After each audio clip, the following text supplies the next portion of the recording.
Welcome to the podcast, Let the Prophet Speak. Today we continue our study of the book of Proverbs. We are in the middle of chapter 2, about to begin verse number 13. In verse number 1 through 11 of this chapter, uh, Solomon, the writer of Mishlei, told us to follow the path of Chachma, to listen to what wisdom has to tell us.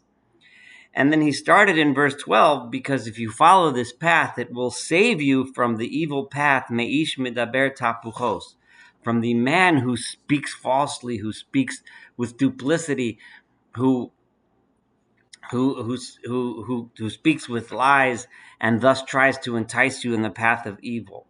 So he continues to describe this man, and I'm emphasizing man because in these next few verses that we're going to study together today, in the second half of this chapter, we see two different types of enticements. One is the man who comes to you with lies and tries to entice you to do evil to others, and to simply look for profits and look for gain at other people's expense. And he does that by leading you with lies, by making up stories that don't reflect reality. And then we're going to learn about another type of enticement, which is called the enticement of a woman, who kind of plays on the paradigm of the femme fatale, where the woman entices you with her charms to follow in the path and abandon the path of good, the path of justice, the path of righteousness, and instead follow into a path of sin. So these are two different types of enticements. The first few verses that we're studying now are talking about the ish, the man that is midaber ta'puchos, that speaks with duplicity, that speaks with lies. Ha'ozvim, these people that do this, they abandon orchos yosher, the pathways of uprightness, of proper behavior, right? Loleches bedarche choshech, in order to go through the pathways of darkness. Hasmechim lasos ra. They are happy. They have glee and happiness and enjoyment when they see other people suffer, when they do bad. Yogilu betapuchos ra. They get a unique pleasure and a special enjoyment in turning things upside down, doing things that are the opposite of what should be right. They get tremendous enjoyment out of that. Observing to the world we live in today, all of us should know and see this so often. People that enjoy in the downfall of others, and they just get some perverse type of glee in the fact that it was their own flipping of justice, their own turning upside down of what's real, which brought about the suffering of others and their momentary gain on the other people's expense. Asher ochoseim ikshim, their pathways are crooked, unilozim b'maglosam, but they are happy with their footsteps. They love going on these crooked paths. So that's the one type of person, the man who speaks falsely and has glee in other people's downfall and gaining on other people's downfall. You'll be saved from that if you follow the paths of wisdom. But it will also save you, verse 16, from a woman who is zorath, who is estranged, who is strange. Now, zar usually means a foreign, someone who comes from some other place. Here, it seems to mean not so much that she comes from another place because she is acting and living a lifestyle that is strange to the way she should be living, rather than living on the straight and proper path. Minachria, from a strange woman, an alien woman, amorea hechalika, who smooths her words, who speaks in a smooth and enticing way, but with her enticing words tries to draw you away from the right path. This is a different type. This is not the person who tries to entice you with lies. This is the person who tries to entice you with pleasure. Such a woman, how do you know that she is leading? Maybe she's not leading you on the wrong path. Well, first key is, remember, we started this book, Shema Beni Musar Avicha, to listen to the teachings of your family, of your parents, right? Start with the basic morality that you were taught, that every society knows, that breeds within the people that grow up within that society. This woman, Ozeves Aluf Nura, she leaves and abandons the Aluf. The literally Aluf is like the captain or the head of her, that was in charge when she was young. This is also understood as a metaphor for one who abandons the husband of her youth and starts to entice and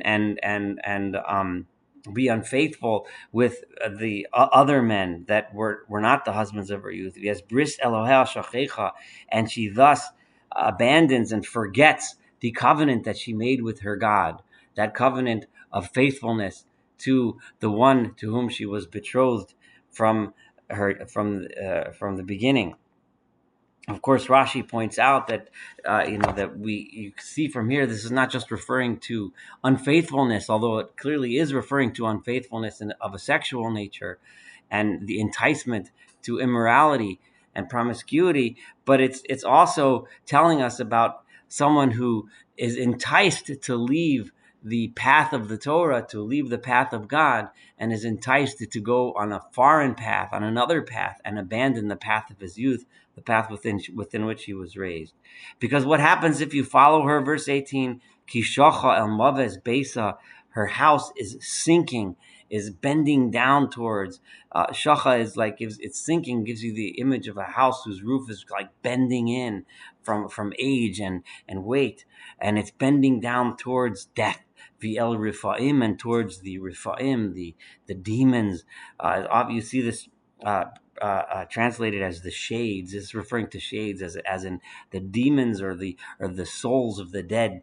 Maglosel, that is where her footsteps are leading. Her footsteps are leading you down towards destruction. That path of unfaithfulness, that path of pursuing pleasure without knowing and understanding where you're going and who you're following, is a path that will ultimately lead to destruction and death. Kol bo'el lo yeshuvun, when you go on that path, those that come towards her and follow her on that path will never come back from it.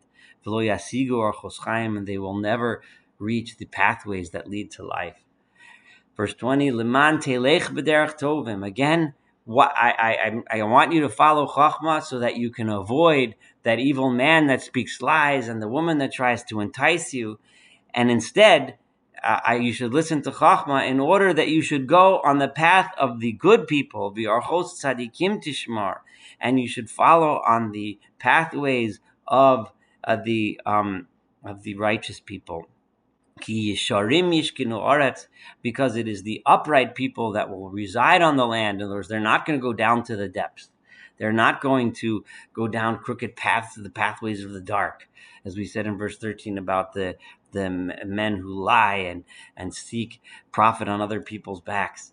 But they will eventually reside on the land. Utmimim yivatruba. It is the ones that will remain in the end are the ones that are timimim, the ones that are wholehearted, that are complete, that are honest, that follow the proper path. Urishaim me'eretz yukaresu. Eventually, in the end, all of these evil people that follow the path that we mentioned will be cut off from the land. Uvogdim, and those that rebel against the proper path, yischu mimena, they will eventually be pulled away from it, from the land, and they will not merit inheriting the land in the end when all is said and done. So thus completes chapter 2. Looking forward to studying chapter 3 with you and the rest of this incredibly wonderful and meaningful book of Proverbs of Mishlei. I wish everyone a wonderful day, and thank you so much for participating. And feel free to comment on the podcast comments, or you can email me at weinrebsaul, that's WEINREBSAUL @gmail.com, if you have any comments, questions, and so on. Thank you.